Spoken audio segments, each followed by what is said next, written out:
What's good about your boy D-Man, aka D.Savage, and today we're about to look at Arms of a Goddess.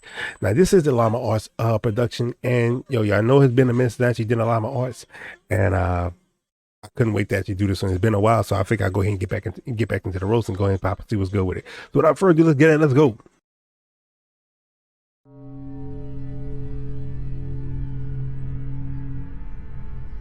Carrie wanted nothing to do with the daily hustle and bustle of working in the city, having to commute early in the morning for a job that was only a half hour away thanks to the absurd amount of traffic she had to fight through.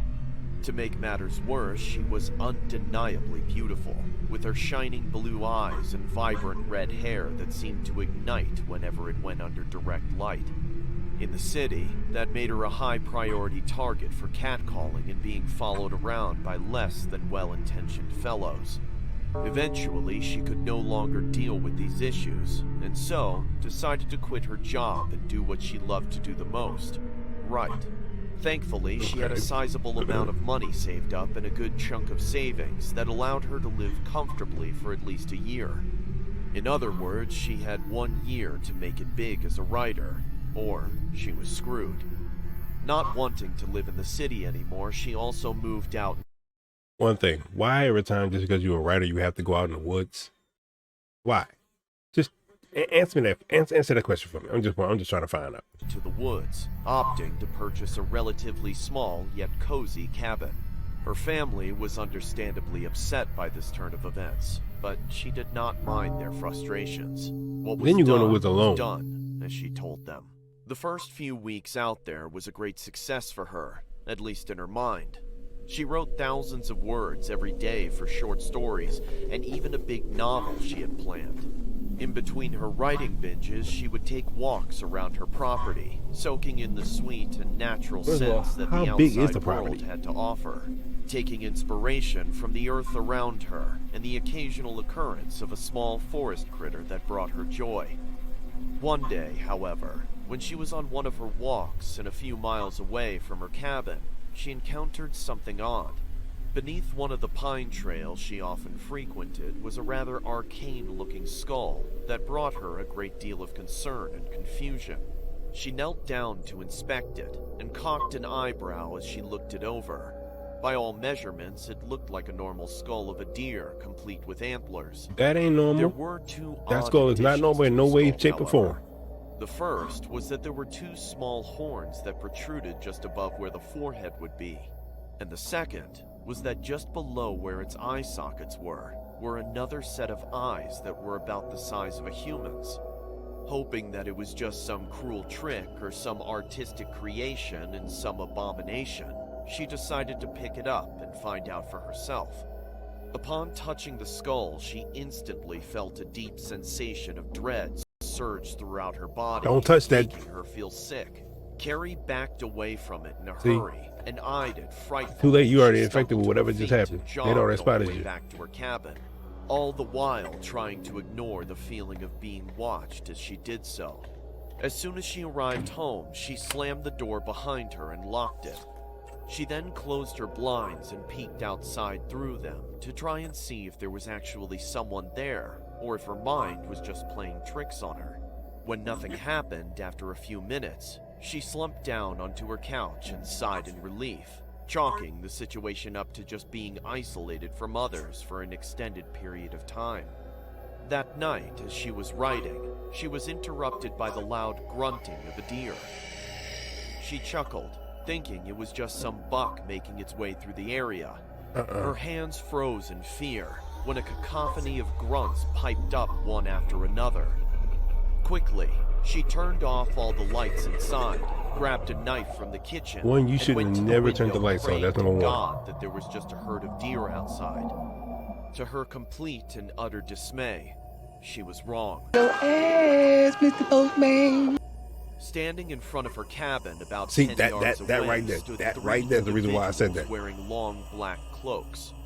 Adorning their heads were deer skulls, the same type of deer skull that she had encountered earlier that day. One by one, they made the same grunting sounds from before. This time, they began walking towards the cabin. Understandably freaked out, She grabbed her phone and attempted to call the police. They got a signal block on. Tears See? filled her eyes as she saw "no service" written across the top of her phone. In frustration, she threw it on the ground and returned to the window to see that they were nearly at her door. I would have never threw it on the Their ground. I mean, I got grunts signal louder than ever. calling. She screamed at them to go away, that she was armed, and to just leave her alone. Why would you After even her say that? panic-filled rant, she backed away from the window, shakily holding the knife in her hands. Seconds later, she turned into a sobbing mess as the individuals antagonizing her began knocking on her door. Please, just go away! She screamed. The knocking became louder. and See, more at that moment is insistent when you as time you went stay by that door. until just when she thought she couldn't take it anymore. it You stand by stopped. that door with the knife in the hand, and She you get asked ready aloud, to go to surprised jabbing. that the threat decided to move along. She untensed her body and leaned up against the wall to compose herself. Without warning, a loud metallic clanging sound was heard, and she saw her doorknob stumble out of Then the you see the door door. and onto the See, wooden that's when you floor supposed to be below. by that knife, by that door, and just Slowly, her door creaked open, and in stepped the tallest of the three masked individuals. Even with his face obscured, she could see how distorted and disfigured his features were beneath the skull. Stop! Please leave! Don't make me use this! Carrie shouted as she raised the knife back up and aimed it towards him. He did nothing but stand silently and outstretched his arms as though he were a saint posing for a painting. In defiance, Carrie screamed and charged toward the man, knife poised to pierce his chest. Quicker than the wind, he swatted her hand to the side. Why would you go- and followed up with a power punch to her gut, She been going, wounding her in the "Ah!" process. She collapsed limply into What you his thought was gonna arms, happen, bruh? heaving Like, and really, what did you gasping think was for gonna air. happen? Chair. She heard him command the other two who rushed into the cabin.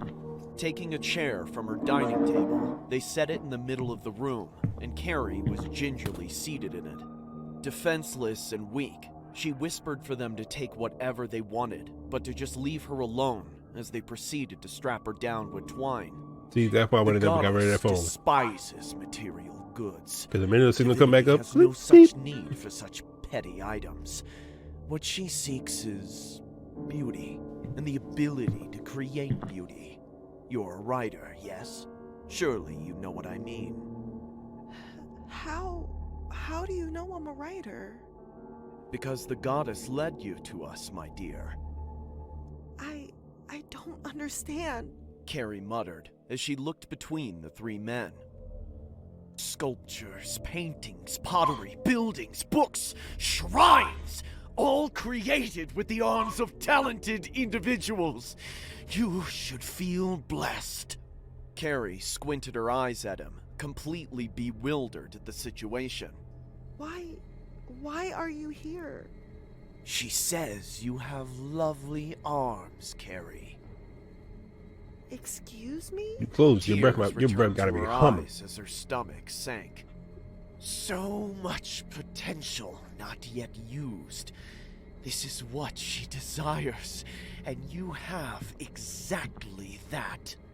He walked behind Carrie and placed his hands on her shoulders, and with bony fingers ran them up and down her arms. Carrie shuddered and swallowed hard. You don't have to do this. Carrie whimpered. I'm sorry, child. I weep for you. Truly, I do. His grip tightened around her shoulders, his fingernails digging into her skin and drawing blood. Carrie screamed in pain. But just think, you're going to be part of something so undeniably beautiful that this pain will become something to rejoice about. Upon realizing what was going to happen to her, Carrie's eyes widened and she thrashed around, begging and pleading to be let go. But all of those pleas fell upon the ears of men deaf to her plight. Detective Holt walked under the yellow tape that surrounded the cabin of Carrie Wilkins. Wait, all of a and sudden- went straight inside. In the center of the room sat the woman in question. He shook his head and did his best not to vomit at what he saw. A ring of leaves surrounded the chair that Carrie sat in, and a crown of twigs and flowers adorned her bloodied head. Her The hell? mouth was agape, with a few berries resting What upon the her hell tongue. happened to her? Worst of all, her arms had been surgically removed, and pools of blood bathed the leaves below from her still leaking arms. Holt exited the cabin, loosened the tie to his suit in What? frustration, and scratched his rugged graying beard. As he contemplated where to go from that disturbing sight, he was approached by an officer. Detective Holt, as I'm sure you're aware, the victim was found early this morning due to her parents making a surprise visit and found her in that state. Do you have any news for me, or are you just repeating to me verbally the messed up shit I just saw? The young woman cleared her throat and apologized. This was found on the table next to the victim. She handed Holt a folded piece of paper that had a crudely drawn skull and blood on it. It read as follows. The time for the goddess to awaken has come. With her arms she crafts. But what use are arms without eyes, which wish to see her own creations? Cultists. Holt grunted as he peered back inside at the mutilated woman. What do we do, sir? Drink. It's gonna be a long day.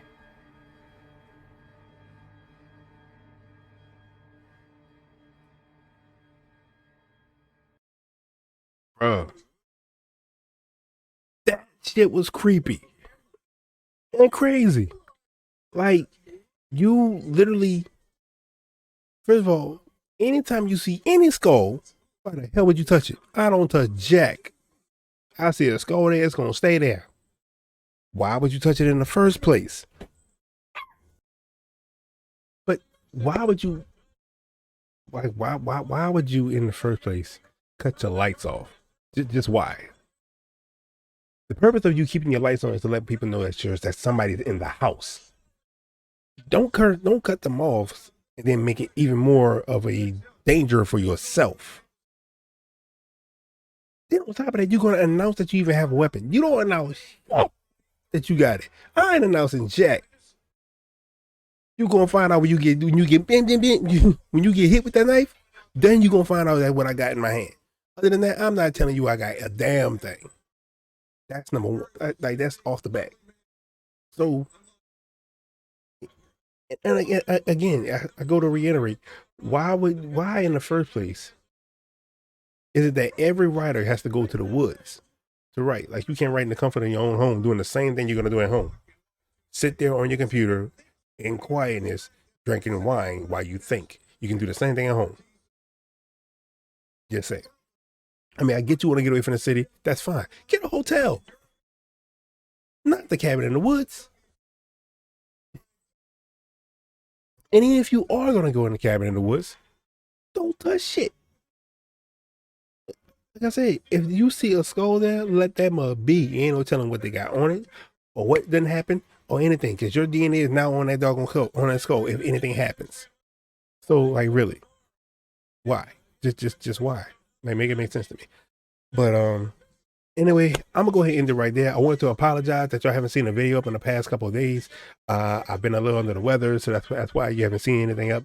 But you know, we're back at it. We're gonna keep this thing rolling, and I'm gonna try to keep my videos consistent. Well, I mostly have been doing it, but I'm gonna keep it consistent with having videos posted on this channel between every Monday or Tuesday. If it's not posted up on Monday, it will be posted up on Tuesday around at the same time, and between every other Monday or Tuesday and every other Sunday, I want to say. Yeah, every other Sunday. So that's how we're gonna keep this rolling. But anyway, without further ado. But anyway, I'm gonna see you when I see you. Holla at your boy.